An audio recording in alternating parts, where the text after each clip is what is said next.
Калі б гэты твор чытаў не беларус, то мог бы падумаць, што ў галоўнага героя няма душы. Ён безэмацыйна глядзіць на вайну, бальшавіцкую рэвалюцыю, а трупы ўспрымае спакойна, фатаграфічна. Нават родную маці хавае без слёзаў.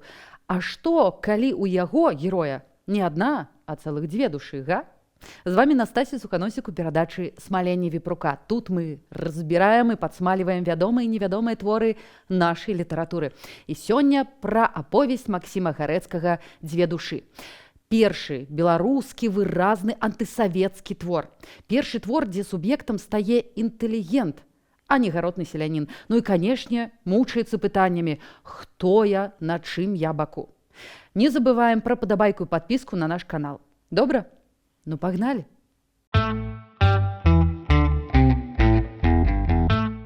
Аповесць зусім невялічкая, менш чым 200 сторонак. Часам мова ірваная, нібы аўтар не меў часу засяродзіцца над тэкстам. Магчыма, так яно і было, бо «Дзве душы» Гарэцкі пісаў у Вільні ў 1918-19 гадах, акурат у часе вялікіх зменаў. Частка рукапісу наогул страчная. Яе забрала паліцыя падчас рэвізіі ў рэдакцыі газеты «Беларуская думка». Сам жа аўтар Гарэцкі стаў ахвярай бальшавікоў значна пазней, высланы ў 1930 і расстраляны ў 1937. Завязка, здаецца, банальная. 1890 год. Памешчык Абдзіраловіч вяртаецца ў свой маёнтак, але па дарозе сяляне забіваюць жонку.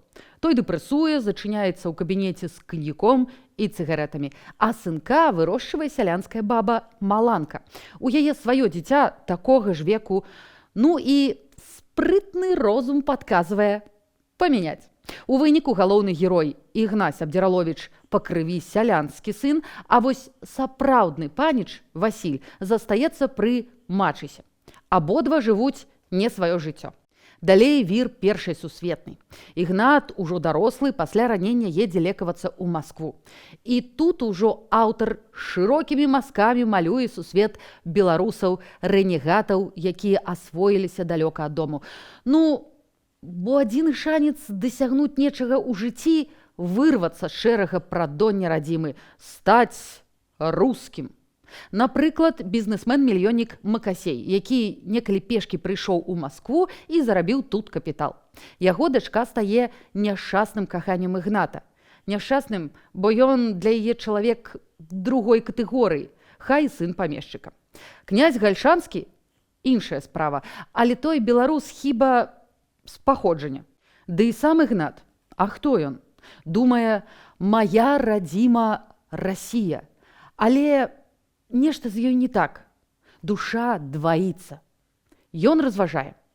Беларус у белай кашулі здабываў царам сярэднюю Азію і ішоў на вечныя часы за сваю веру ў Сібір і вызваляў балканскіх браткоў з турэцкай няволі і насыпаў чыгункі па ўсяму ўсходу Еўропы і дзе толькі, апроч хіба сваей бацькаўшчыны, не капаў у гарах руду, не спушчаў ваду з гнілых балот. Пацягнуўся народ з вёскі хто куды. У Петербург і Маскву, у Рыгу і Адэсу, Тыфліс і Варшаву і ў далёкую заморскую Амерыку, дзе ёсць дзіўны горад Нью-Йорк. А бяда ў тым, што выходзячы з-пад саламяных стрэхаў у шырокі свет, у людзі, каб зарабіць капейку цяжкой працай, беларусы яшчэ не разумелі сябе. Тая вясковая ідэнтычнасць ужо згубленая, а новай яшчэ няма, і тут вельмі аб'ёмным персанажам з'яўляецца Гаршчок. Спынімся на ім.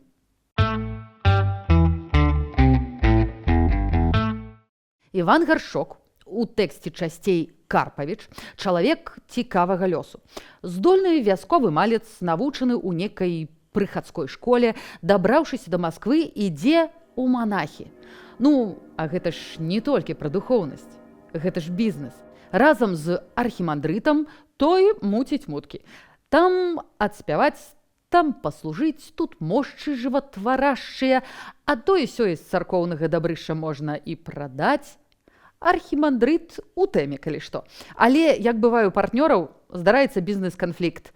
Хто каму колькі вінны. Карпавіч жыве на шырокую нагу, ды прыбухівае. Выпалівае гарэлкай душу, каб не турбавала, бо ён жа спярша быў сапраўдны веруючы. А вось яно як сталася. Ну і прачынаецца у начлежцы. Паміж кудлатым бамжом і абшарпанай п'янай бабай. Нічога не памятае. Нават крыжык. Ці то сам згубіў, ці нехта зрэзаў. Тут Гарэцкі проста па-майстарску апісаў гэтую чарнягу. Па-балабанаўску, як рускія любяць. Што рабіць? Прасіць? Красці? У пахмельнай галаве з'яўляецца план. Той брыдзе па беспрытульнай ранішняй Маскве. Аўтар зноў жа проста афігенна апісвае гэты феномен манументальнай пусткі, брыдзе у манастыр да свайго падзельніка архімандрыта. Той яго пасылае, а Карпавіч пачынае шантаж. Раскажу ўсім пра наш бізнес. Папы яго здаюць у паліцыю, называючы сацыялістам. А ўжо менты круцяць некалькі месяцаў па перасыльных турмах. Масква яго выплёўвае як смецце. Але Карпавіч канвертуе сваю крыўду ў новую веру. Ну ён жа чалавек веруючы. У бальшавізм. Бо гэта ж рэлігія. І ўжо падчас рэвалюцыі рэалізуе ўсе цёмныя бакі беларускай мужыцкай душы. Помсліваць, садызм, ну і далей па спісе. А ў сябры сабе бярэ тарададам Васільку. Так, таго сапраўднага панскага сына, якога расціла Маланка як свайго. І з усёй гэтай кампашкай сустракаецца Ігнат Абдзіраловіч ужо ў бурлівай рэвалюцыйнай Маскве.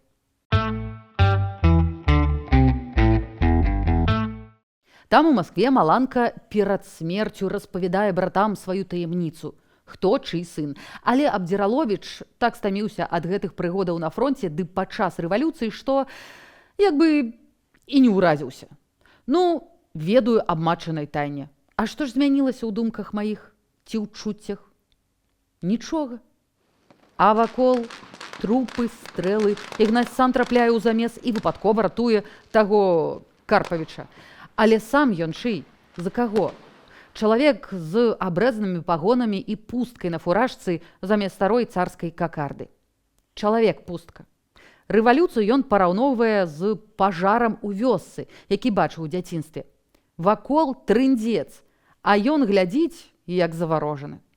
Але вось урэшце радзіма. Прыціхла ў цямноце жыта і пыльны шлях. Позні вечар. На выгані з-за сялібаю з канца хат яшчэ даносіцца гоман. Порскаюць, тапочуць нагамі нявідныя коні. Гэты жнівеньскі вечар і ноч, ці не першае лірычнае апісанне ў творы. На радзіме лягчэй дыхаецца, адпускае, але ненадоўга. Ігнаць разумее, што і з вёскай нешта не так. Ёсць вёска, нейкі маральны абсалют, а ёсць дзярэўня, боль і сорам. Ён яе любіць і ненавідзіць. І мізэрнае жыццё, і нуднае жыццё. Няма тут кніжак, няма тут мастацтва, ёсць тут карты і апешлыя мізэрныя думкі. Няма прынаднай маркоты чуцця або адважных рэвалюцыйных страмленняў. І калі ёсць пачаткі таго ў людской маладосці, дык надта паспешна загняце іх бруд. Астанецца кляцьба, лаянка і злосць. А ў вёсцы тым часам сацыяльны апакаліпсіс. Векавечны лад руйнуецца на вачах. Старым людзям, як заўжды, нічога не трэба. Ні бальшавікі, ні цар, ні школа, ні навука, абы хлеб быў. Маладыя, асабліва, хто вярнуўся з вайны, ужо іншыя. Русіфікаваныя, бухаюць, ганяюць бацькоў на працу, а самі працаваць не хочуць. Панад усім гэтым бальшавікі. Як правіла, чужынцы, маскалі, жыткі, латышы, але ёсць і свае.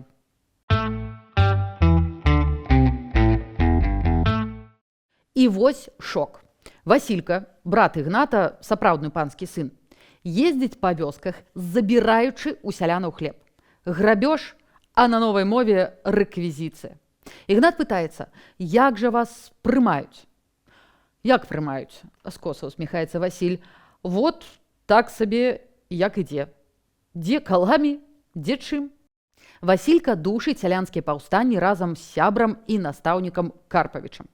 Той, былы манах, стае проста п'янай пачварай садыстам.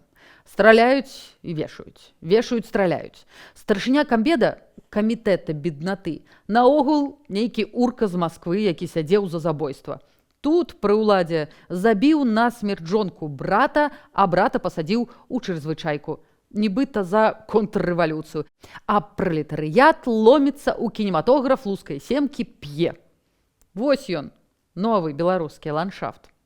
У кнізе шмат трэшовых апісанняў, і часам яно нагадвае бунінскія акаянныя дні. Толькі што ў Буніна душа не дваіцца. Ён рускі арыстакрат, і для яго гібель Расіі адназначна катастрофа. А тут жа галоўны герой нібы разумее, змены патрэбныя. І нацыянальныя, і сацыяльныя. У той старой Расіі мы, беларусы, былі чужыя, але і тут не свае. Ігнат знаёміцца са свядомай дзяўчынай з беларускага актыву, якая просіць яго вызваліць сяброў з застенкаў ЧК. Раптам. Яны шмат размаўляюць, спрачаюцца. Тая адкрывае для яго іншы шлях, нацыянальны. Ды папракае яго, франтавіка з георгіўскім хрэсцікам, чаму той не бароніць радзіму. Дзе ты сам, вайсковы беларус, быў тады, як украінцы арганізавалі свае вайсковыя часці? Пэўне, і тады вельмі разумна разважаў. Гучыць адназначна. Ты мужик наогул, ці не? Так, словамі дзяўчыны, аўтар папракае не толькі інтэлігенцыю і вайскоўцаў, а і кожнага беларуса за нерашучасць. Іншыя ваююць, робяць гісторыю, а ты ўсё вызначаешся. Гэта сур'ёзнае абвінавачанне. Актуальнае, як думаеце? Напішыце ў каментарах. Развязка твору нечаканая. Гэта гібель Карпавіча. Яго забівае... Не буду казаць хто. Не буду спойлерыць. Але смерць не самая прыемная. Спачатку зацягнулі ў падвал ягонага шчыка, падпальвалі агнём, каб напісаў сваёй рукой патрэбныя дакументы, а пасля рэжуць горла брытвай. Твор скончваецца пахаваннем бальшавіка пад гукі аркестру. Чорны мурашнік людзей з чырвонымі штандарамі, з грознымі напісамі рынуў на вуліцы. Далёка там плыла адчыненая труна з нябожчыкам на плячах у работнікаў, а следам гутаўся катафалк. Гукі маршу ўсё дужэлі і бальней хапалі за душу засмучона паважным, наканаваным.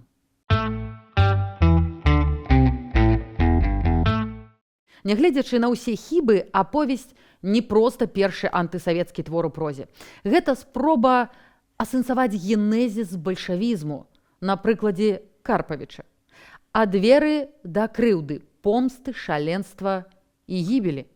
Дарэчы, момант са смерцю Карпавіча аказаўся прарочым шмат для каго з бальшавікоў, якіх да сценкі паставілі свае. І «Дзве душы» – гэта першая спроба асэнсавання. Дзе ж мы ўсе знаходзімся? Хто мы такія? Куды ідзем? Чаму беларусы ўвесь час раздзіраюць тыя дзве душы? Сялянская і панская, вясковая і гарадская, беларуская і русіфікаваная. Адкуль гэты ступар волі ў самы крытычны момант, калі трэба прымаць рашэнне? Што казаць, калі і зараз мы жывем з двума мовамі, двума гербамі, двума сцягамі, па розныя бакі мяжы?